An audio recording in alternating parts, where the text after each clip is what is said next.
A new development this storm season, homeowners can now apply for a grant worth up to $10,000 to upgrade their roof. The state insurance department is offering what's called the Strengthen Oklahoma Homes program. Fox 25's David Chasanoff spoke with agency leaders. David, what does the application process look like? Adam and Wendy, if people are interested in applying, they'll have to go to strengthenoklahomahomes.com. You'll see here there's a short yes or no survey they'll fill out right here. It looks like, from the looks of it, I'm not going to be required or not going to be eligible for this program. However, the Oklahoma Insurance Department tells me they want to give out 1,000 grants this year.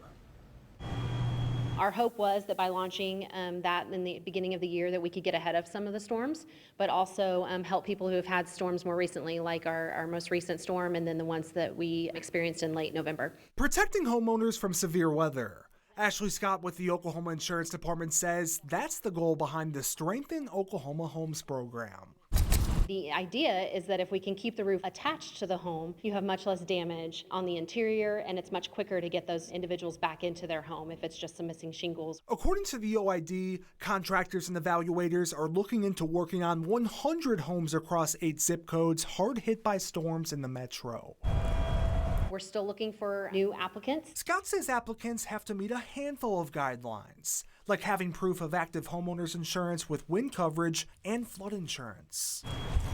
Our plan is to expand across the state. She gives state lawmakers a lot of credit for making this program possible.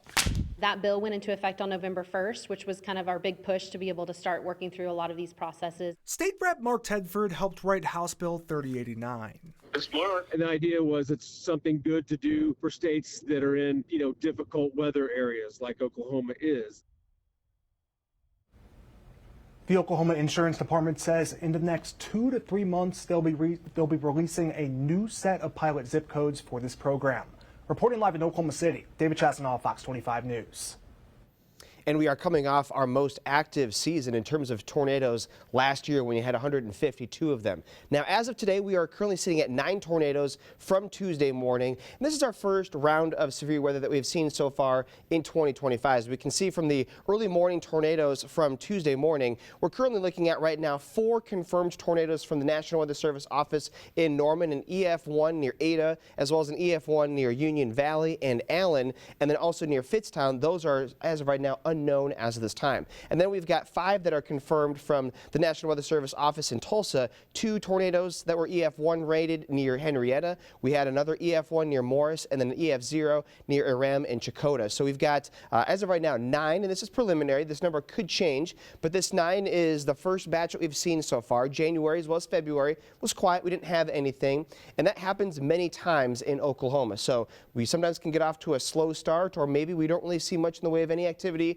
until we get into more of our typical April, May, June. But you'll notice that the 9 that we do have so far for March is now more than double than we typically see in an average year. We normally get about 4 tornadoes statewide across March, and we're currently at 9. And like I said, that is preliminary. Now I'm going to just step off, and you can kind of see over the past 5 years since 2020, the first 3 months of the year. These are early season tornadoes, and you'll notice that in 2020 we had 3 in January, then 0 in February, then 2 in March, and that ended up being a very quiet year with only 39. Then you compare that to, for example, 2023, a 5 record there for January, a record 13 in February in 2023, and then it was a still fairly normal amount. 74 is obviously above average, but normally we see about 59 of them. It's not too far off the norm. But then you can see last year we had a very slow start. We had no tornadoes in January, we had 0 in February, only 2 in the entirety of March, and then last year was our record of 152. So just because things are kind of starting off a little bit more quickly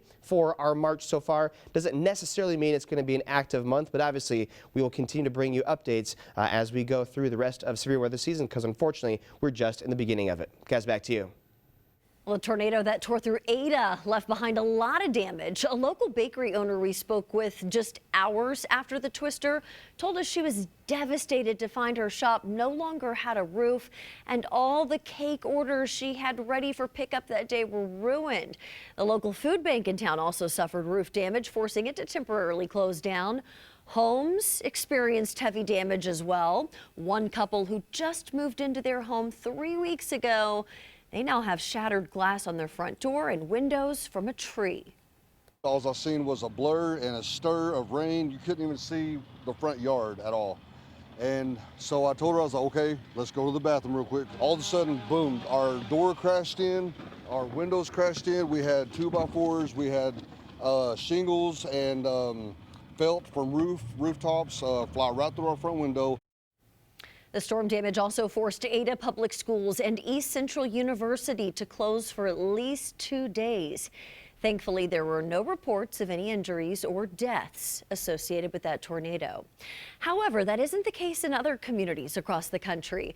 3 deaths in Mississippi are blamed on the powerful storms following downed power lines and trees in some areas. Forecasters are also warning portions of the West and California could receive extensive rain and mountain snow from a Pacific storm through tomorrow.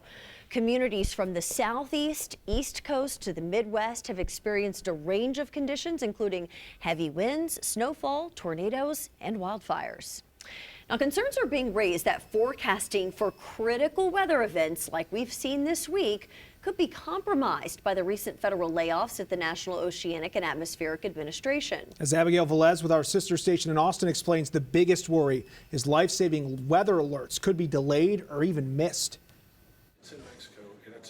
I'm deeply concerned about the layoffs. Texas is the #1 state in the union for tornadoes. We know right now we have wildfire alerts with high winds. As smoke filled the skies over central Texas Tuesday, fire crews raced to put out wildfires. Local leaders now fear that with layoffs at the National Oceanic and Atmospheric Administration, or NOAA, the next warning about extreme weather could come too late. I think this underscores the need that we have for continued funding for things like NOAA and the National Weather Service, because you can't just always walk outside and see what the weather is going to bring to you. NOAA is the federal agency responsible for tracking severe weather, ocean conditions, and climate data. Its National Weather Service provides real-time forecasts, which local meteorologists and emergency managers rely on. We cannot do that job. TV station weather offices cannot do that job without the Weather Service. We need them. The White House says more than 800 NOAA employees, including some NWS meteorologists, were laid off last week. This was part of the efforts by the Department of Government Efficiency, or DOGE, to shrink the federal budget. The layoff sparked protests at NOAA headquarters, with lawmakers and meteorologists condemning the cuts. They want to fire people for doing their job. They want to fire the climate scientists for doing their job. Weather expert Troy Kimmel says there may be room to cut positions at NOAA, but argues the National Weather Service should be off limits since it issues critical warnings. It will affect how people get watches, warnings, advisories, and general forecast for the community. That was Abigail Velez reporting. We've learned probationary employees and some student employees were laid off from the National Weather Service's Norman facility last week as part of the federal cuts. According to an NWS employee, the facility has been understaffed for years. With these latest cuts, they're spread even more thin. He's told us he's concerned about what kind of impact the reduced workforce is going to have on forecasting, but assures those who remain at the facility will do their absolute best. On top of those layoffs, we've also learned the lease for the NOAA facility could be at risk. You can see right here over my shoulder, this was listed on the Department of Government Efficiency's website, and according to DOGE, the annual lease costs more than $484,000. The estimated savings would reportedly be more than $4.1 million. We asked Congresswoman Stephanie Bice about this development.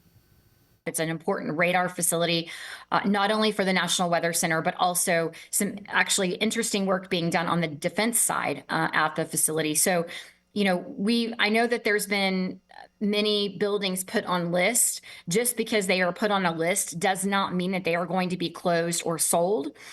It is an indication that the GSA is looking at these facilities. What they want to do is make sure that there is no, waste happening within these buildings. Many times you'll see buildings that the occupancy rate is incredibly low, but with some of them, that isn't the case. The Norman facility, located in Congressman Tom Cole's district, he says he knows firsthand how important the National Weather Center is. In a statement, the congressman said the center saves lives by alerting the American people when a tornado, hurricane, or any other severe storm is coming their way. So he's in contact with the administration to ensure they understand how valuable and vital the center is. Representative Cole says he's confident once all the facts are known, the National Weather Center will remain operational and in Oklahoma. House Bill 2426, commonly known as the storm tracking bill, moving forward at the state capitol. The measure drawn reaction from chasers all across the globe. Fox 25's Capitol reporter Paige Taylor breaks down the conversation surrounding this legislation. House Bill 2426 would create a license for professional storm trackers who are employed or contracted with a qualified media outlet. The license would allow these storm trackers to use lights on vehicles and be considered an emergency vehicle with access to roads that are closed due to weather. Those with a license would also be able to run red lights or stop signs after slowing down first and exceed the speed limit as long as the speeding does not endanger life. Whenever we have severe weather that passes through the state of Oklahoma, we have hundreds, if not possibly thousands of storm chasers that converge on our state to chase these storms. But there are only a handful that are reporting to you that you are relying on for news and weather information. Some lawmakers raised concerns in a committee meeting Thursday, those concerns from their local law enforcement.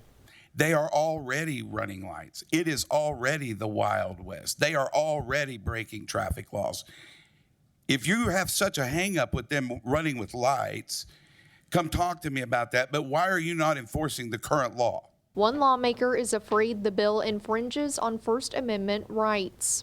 I'm afraid that this bill opens a door to licensing members of the press for what they do. I don't believe, based on conversations I have, that there isn't a First Amendment issue on this bill. But if there is, someone will do as they often do. They will file a lawsuit against the state of Oklahoma, and the courts, which is their job, they will determine whether this was an unconstitutional law or not. Paige Taylor, Fox 25 News. That was your big story breakdown tonight. You can learn more about the Storm Chaser bill and the Strengthen Oklahoma Homes program on OKCFox.com. Plus, you go to our YouTube channel, check out all of our previous big story breakdowns, scan the QR code on your screen, or search OKC Fox.